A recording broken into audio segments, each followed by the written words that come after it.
எதுக்குடா இந்த மாதிரி ஒரு மெசேஜ் திடீர்னு அனுப்பிச்சிருக்காங்க அப்படின்னு நீங்கள் நினைப்பீங்க. முக்கியமான விஷயம் அப்படின்னா, எந்த ஒருவர் தன்னுடைய வாதம் பித்தம் இந்த 2 விஷயத்தில் எண்ணெய் தேய்ச்சி குளித்து அதிலேருந்து தன்னோட ஸ்ட்ரெஸ்ஸை வெளியெடுத்துக்கிறது அப்படிங்கிறது மிக முக்கியமான ஒரு விஷயம். அதில் நல்லெண்ணெயை நல்லா செந்தலையில் தேய்ச்சி கை கால் எங்கெங்கெல்லாம் முடியுதோ அந்த அளவுக்கு முடியலன்னு இன்னொருத்தவங்களை தேய்ச்சி ஓட்ட சொல்லி அரப்பு போட்டு அதைய அரப்பு வாங்கி வச்சு, அதுவும் குறிப்பிட்ட நல்லெண்ணெய்ன்னு பார்க்கும்போது முடிஞ்ச அளவுக்கு செக்கில் ஆட்டின அந்த மாதிரி சொல்கிறாங்க. அப்படி இல்லைன்னா பழைய காலத்தில் நம்ம எங்கே வாங்குவோமோ அந்த இடத்துல வாங்குகிற ஒரு ஆர்டிஃபிஷியல் கலர் இல்லாமல் விளக்கு கூத்துற எண்ணெய் இல்லாமல் இப்போல்லாம் ஃப்ளேவரில் என்னென்னமோ வருது. அதெல்லாம் வந்து தவிர்த்துட்டு எப்போவும் எல்லாம் ஆட்டி எடுத்தால் எண்ணெய் வருமோ முடிஞ்ச அளவுக்கு நீங்கள் ஒரு 20 வருஷத்துக்கு முன்னாடி எங்கே எண்ணெய் வாங்கிட்டு இருந்தீங்களோ அங்கேயே எண்ணெய் வாங்கி அதே எண்ணெயை பயன்படுத்தினீங்கன்னா நல்லாயிருக்கும். அதே மாதிரி அரப்புங்கிறது இன்றைக்கி என்னென்னமோ ஃப்ளேவரில் இதுகளெல்லாம் போடுது. அது இல்லாமல் முடிந்த அளவுக்கு ராமர் பிராண்ட் அப்படின்னு சொல்கிறாங்க. அது வந்து கோபியில் தயாரிக்கிறாங்க. அது கொஞ்சம் நைஸாக இருக்கும். அது இல்லாமல் விற்றுட்டு வருவாங்க சம்டைம்ஸ். அவங்ககிட்டலாம் வாங்குகிற அரப்புகள் கொஞ்சம் நல்லாயிருக்கும். அந்த மாதிரி வாங்கி டப்பாவில் போட்டு வச்சு அதையே பயன்படுத்தும். சீவக்காத்தூளும் அதே பிராண்டு சரியாக இருக்கும். அதைய குறிப்பிட்டு சும்மா தண்ணியில் போட்டு குடிக்க முடியாது.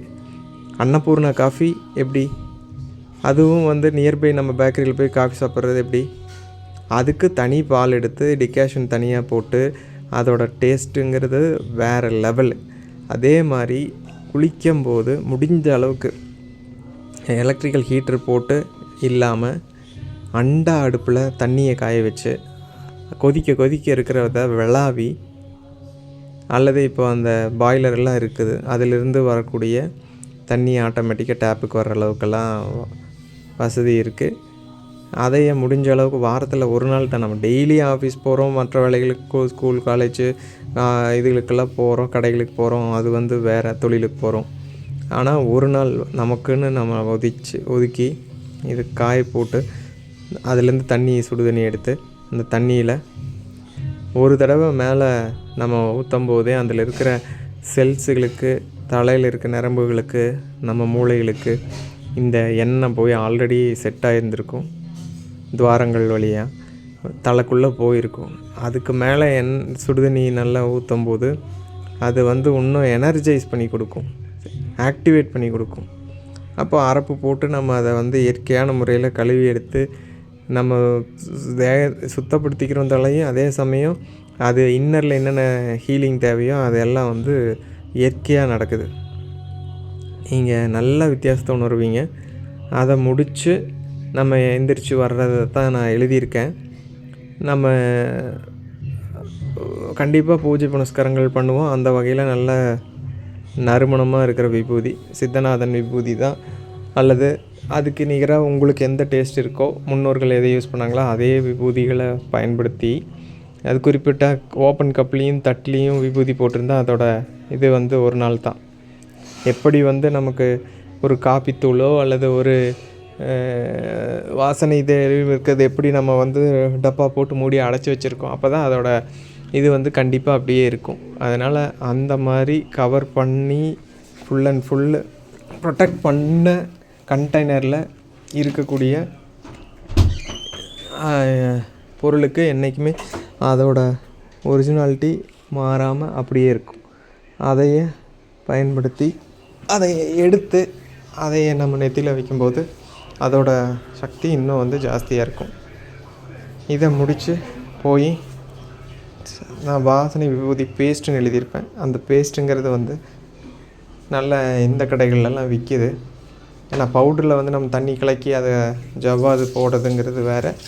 அதே பேஸ்ட்டில் கிடச்சதுன்னா அந்த பேஸ்ட் எடுத்து நம்ம அப்ளை பண்ணும்போது அந்த ஒரு நிமிஷம் அந்த இயற்கை மனம் வந்து நம்ம மனதை வந்து கண்டிப்பாக ஒரு பரவசத்துக்கும் நல்ல ஒரு எண்ணத்துக்கும் கொண்டு வரும். இதுக்கு அடுத்ததாக சாப்பிட உட்கார்றோம்.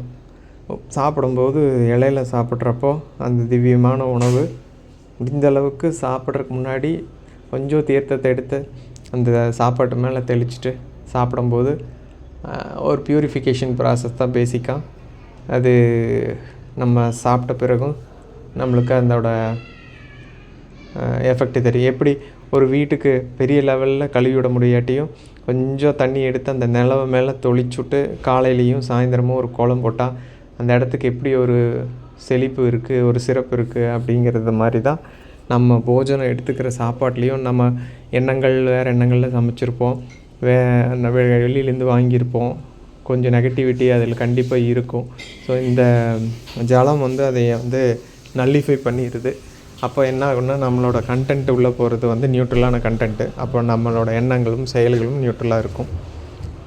அதுக்கப்புறம் பார்த்திங்கன்னா முடிச்சுட்டு வெளியே வர்றோம். வெளியே வந்து அதே மாதிரி மஞ்சள் அப்படிங்கிற சப்ஜெக்டை பற்றி நான் பேசியிருந்தேன். அது வந்து குறிப்பாக அரசி அவங்களுக்கெல்லாம் கையில் வந்து கண்ணாடி வளையல் எப்போ இருக்கிறதும், நெத்தியில் குங்குமம்னா சாதா குங்குமம் இல்லை, மதுரை மீனாட்சி அம்மனோட டெம்பிள் அங்கேருந்து வாங்கக்கூடிய நல்ல ஒரு அந்த தாமரை இதழ்களில் செஞ்ச குங்குமத்தோட பவரே தனி பவர். அது மட்டும் இல்லைங்க, அருமையான சந்தனம் வந்து மதுரையில் சந்தனத்துக்குன்னே ஒரு ஷாப் இருக்குது. இந்த இதிலெல்லாம் போட்டு பார்த்தீங்கன்னா வரும். வேணா சொல்லுங்கள், நான் ஆர்டர் பண்ணும்போது ஒட்டுக்கா வாங்கித்தரேன். உங்களுக்கு எவ்வளோ வேணும்னு சொல்லுங்கள். அவ்வளோ அருமையாக இருக்கும். அதை பேஸ்ட் மாதிரியே இருக்கும். அப்புறம் அதை நம்ம பதப்படுத்தி வச்சிட்டோம்னா கொஞ்சம் நாளைக்கு யூஸ் பண்ணலாம். ஃபோன் நம்பர் கிடச்சிருக்கு, அவங்ககிட்ட காண்டாக்ட் பண்ணுவேன். அப்போது அந்த சந்தனம், மஞ்சள் ப்ளஸ் இந்த வளையல் அப்படிங்கிறதெல்லாம் வந்து இன்க்ளூடிங் அந்த பூ இதெல்லாம் வந்து லக்ஷ்மி கலாட்சம். ஸோ அதுகளை வந்து நம்ம இல்லத்தரசிகளுக்கு கண்டிப்பாக நம்ம செஞ்சு கொடுக்கணும். அப்புறம் இலையில் சாப்பிட்றோம். சாப்பிட்டு எழுந்திரிச்சு ஒரு மதியம் டைமில் அந்த எண்ணெய் தேய்ச்சி குளித்ததுக்கு ஒரு தூக்கம் வரும். குறிப்பிட்டு அது தூங்கக்கூடாதுன்னு சொல்லுவாங்க. பட் ஆனால் அந்த ஓய்வு எடுக்கிற சமயத்தில் உங்களுக்கு கண்டிப்பாக ரிலீஃபுங்கிறது வந்து 200% ரிலீஃப் கிடைக்கும். அந்த முயற்சி செஞ்சு பார்க்கலாம். அதில் கண்டிப்பாக நல்ல ஒரு மாற்றம் நமக்கு கிடைக்கும் அப்படின்னு சொல்கிறேன். நன்றி, வணக்கம். சுபம் சுபம் சுபம்.